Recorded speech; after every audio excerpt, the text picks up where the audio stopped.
Happy morning, children.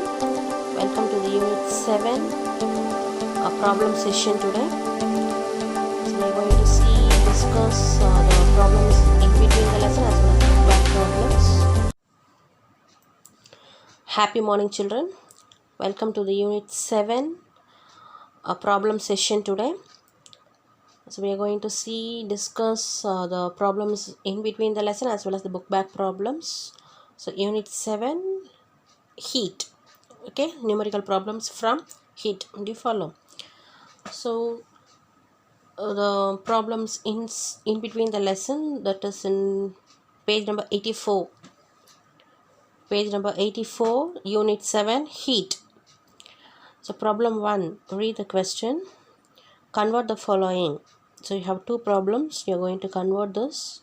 The first one, you are going to convert 25 degrees Celsius to Kelvin, and the second one is you are going to convert 200 Kelvin to degree Celsius. So let me see the solution for the first one first. So the value given here is degree Celsius is given, you are going to convert that into Kelvin. So Tk is equal to Tc, that is temperature in Celsius, plus 273.15. okay, because 0 degree Celsius is equal to 273.15 Kelvin. So you are going to convert this degree Celsius to Kelvin, isn't it? So Tk is equal to T degree Celsius plus 273.15. So Tk is equal to, so what is the degree Celsius given there in the question? Right, 25, isn't it? So 25 degrees Celsius plus 273.15, which is 298.15 Kelvin. Okay, very simple sum. You're going to add the given value by 273.15, that is the value for Kelvin. Okay, so next you are going to convert degrees Kelvin to degree Celsius. So T Celsius is equal to Tk minus 273.15. So 200 minus 273.15. So the answer will be in negative because 273 is a greater number where it has negative sign. So the answer is minus 73.15 degree Celsius. Now problem 2.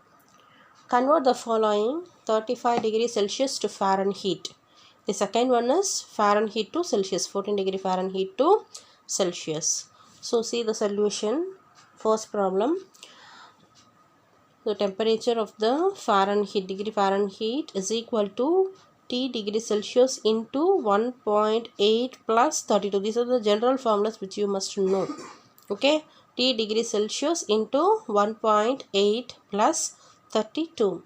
So T degree Fahrenheit is equal to, so degree Celsius value is, in the first problem it is given as 35 degrees Celsius. In book it is given as 25. Here in the solution it is wrong, actually 35 degree Celsius. Okay, 35 degrees Celsius into 1.8 plus 32. Okay, so which is 77 degree Fahrenheit. Then the second one, we're going to convert Fahrenheit to degree Celsius. So T degree Celsius is equal to T degree Fahrenheit minus 32 divided by 1.8. So T degree Celsius is equal to 14 degree Fahrenheit minus 32 divided by 1.8, which is minus 10 degree Fahrenheit. So first problem, there will be a change in the answer. Please calculate that, change that 25 into 35, and the other values are same, 1.8 plus 32 are same. So there will be a slight change in the answer. So this is problem 3 in page number 85. Calculate the heat energy required to raise the temperature of 2 kg of water from 10 degrees Celsius to 50 degrees Celsius. Specific heat capacity of water is 4200 joule per kilogram per Kelvin. Okay, so what are the things that is given here? You have given the mass, that is 2 kg of water, isn't it? So that is mass. So M is given. Then the temperature difference, that is delta T, that is T2 minus T1. Here T1 is 10 degree and T2 is 50 degree. So you are going to subtract those two values. So you will get 50 minus 10 is 40 degrees Celsius. Okay, and specific heat capacity value is given here. So see the solution. So given m is equal to 2 kilogram and delta T, that is 50 minus 10, which is 40 degrees Celsius. And in terms of Kelvin, delta T is equal to 323.15 minus 283.15. Okay. So which is 40 Kelvin. So C is equal to 4200 joules per kilogram per Kelvin, that is given in the problem itself. So therefore heat energy required is Q is equal to M into C into delta T. So M is 2, that is given in the book itself, question itself. So 2 kilograms, so 2 into, and C is a specific heat capacity of water, isn't it? So that is 4200 into 40. So what is the temperature difference?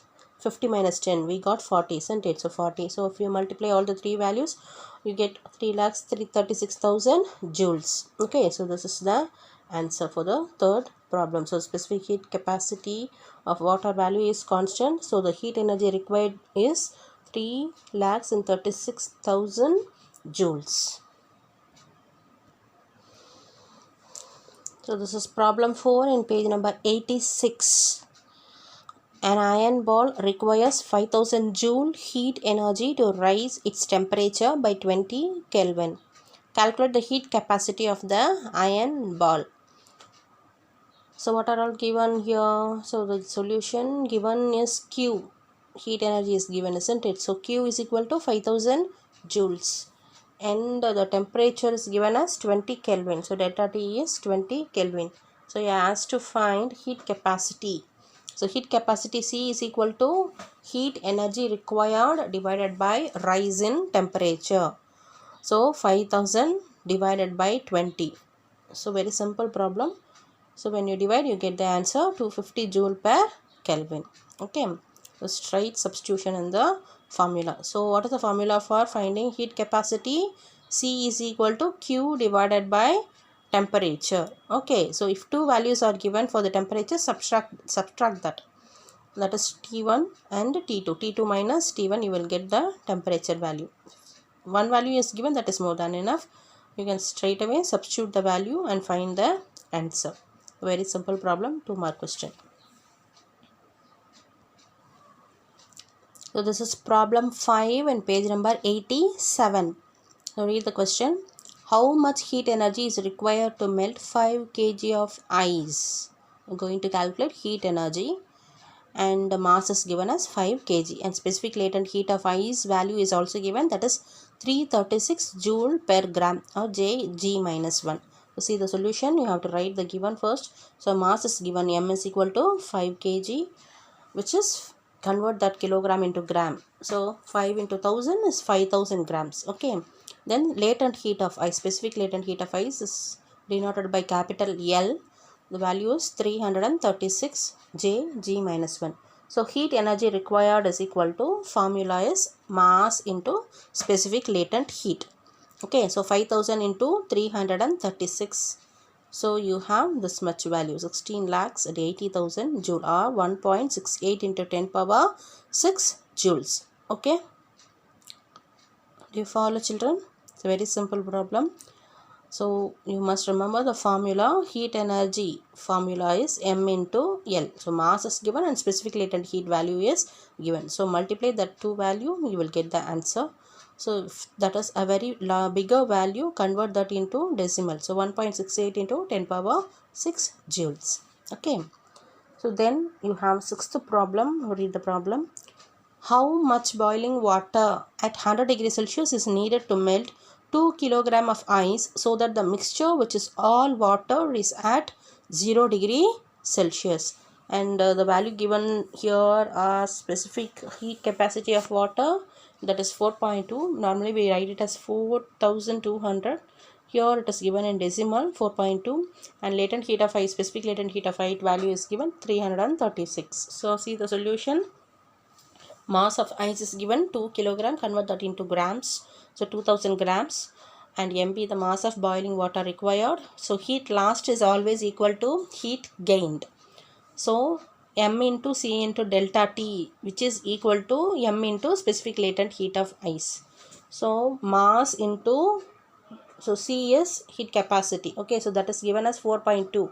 4.2 into delta T is 100 degrees Celsius is given. At 0 degrees Celsius is given here. So, and 100 degrees Celsius is given. So, 100 minus 0. Okay, T2 minus T1, which is equal to, again, mass is 2000 grams. Okay, we converted 2 kg into grams. So, 2000 into, and L value is 336. Now, from here, you can easily find the value of mass. So, M is equal to 2000 into 336 divided by 4.2 into 100. The answer you get is 1600 grams or 1.6 kilograms. Okay, this is also a very simple sum, but you're equating both the concepts. Okay, heat lost is equal to heat gained. So like that you are equating and you are finding the value of M. So this is also a very simple problem. So now we will go to the book back problems. So this is the book back problem, and the first sum, you have 3 problems, right? So the first sum, read the question. What is the heat in joules required to raise the temperature of 25 grams of water from 0 degrees Celsius to 100 degrees Celsius? So temperature 2 values are given, that is T1 and T2 are given. So what is the heat in calories? Okay, we are going to convert that into calories, and the specific heat of water value is also given, 4.18 joule per gram degree Celsius. This is a value given in the textbook, and you are given 25 grams, that is mass. So see the solution here. So given M is equal to 25 grams and delta T, that is T2 minus T1, 100 minus 0 is 100 degrees Celsius, and C value is given, that is 4.8. So heat energy required formula is Q is equal to M into C into delta T, straight substitution. You must remember only the formula. Q is equal to M into C into delta T. So that is 25 into 4.18. C value is 4.18 into 100. So the answer is 10,450 joules. Follow? Second sum. Read the second problem. The first problem is very simple one. Read the second question. What could be the final temperature of a mixture of 100 grams of water at 90 degrees Celsius and 600 grams of water at 20 degrees Celsius? So 2 mass values are given and 2 temperature values are given. Okay, so you are going to calculate the final temperature of the mixture. So to find the final, see the solution. To find the final temperature, delta Q is equal to MC. That is how we are going to equate the problem now. Delta CQ is equal to MC. So 100 grams of water originally at 90 degrees Celsius will lose an amount of heat. Of course, 100 grams of water originally at 90 degrees Celsius will lose an amount of heat. So delta Q is equal to MC delta T, mass into C into delta T. So delta Q is equal to, so what is mass? 100 into C into 90 minus T. Okay. So the same amount of heat will be absorbed by 600 grams of water originally at 20 degrees Celsius to raise its temperature to T. So again equate the second thing that is given in the book. That is delta Q is equal to 600 into C into T minus 20. So 600 C T minus 20 is equal to 100 C 90 degree minus T. So you are equating equation 1 and 2. So here 600, 100, zeros get cancelled. Okay, you can see that I have cancelled that zeros by pencil. So you will have only 60. Now multiply the 6 into T minus 20. So 60 minus 120, which is equal to 90 minus T. So 60 plus T, equate the problem, which is 120 plus 90. So 60 plus 120 is 70 is equal to 210. So T is equal to 210 divided by 7, which is nothing but the temperature is 30 degree Celsius. Okay, is that clear? Do you follow? A bit confused problem, seems to be confusion, but it is very clear actually.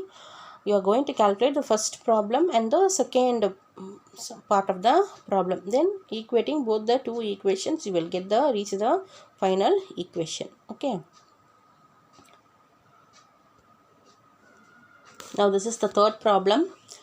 Read the question. How much heat energy is required to change 2 kg of ice at 0 degrees Celsius into water at 20 degree Celsius? Okay, so 2 kg is given and the temperatures are given as 0 degree and 20 degree. And specific latent heat of fusion of water value is given 3,34,000 joule per kilogram, and specific heat capacity of water 4,200 joules per kilogram per Kelvin is given. Now see the solution. Total heat is equal to heat required to convert 2 kilogram of ice into water at 0 degree Celsius plus heat required to convert 2 kilogram of water at 0 degree Celsius to 2 kilogram of water at 20 degree Celsius. So see, now we are going to see the formula. Heat is equal to M into HFW plus M into C into delta T. So here what is M? It is nothing but mass of ice. So that is given as 2 kilogram. And what is HFW? It is nothing but specific latent heat of water. Okay, specific latent heat of water.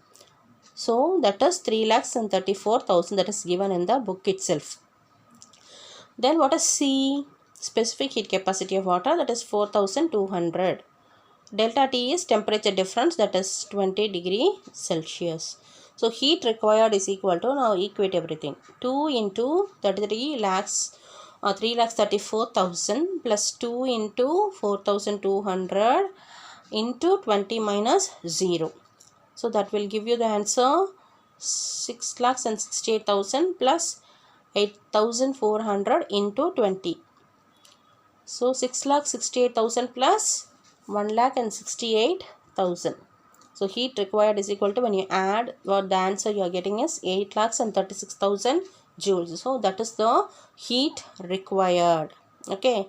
So that is the energy, heat energy required to change 2 kilogram of ice at 0 degree Celsius into water at 20 degree Celsius. Okay, so you can see these 3 numerical solved problems in the PDF. Copy down the notes in the classwork. So all the numerical problems are very, very important. It will come under compulsory questions in your exams. Okay, children. So copy down the problems in your classwork without fail. Thank you, children. Have a good day.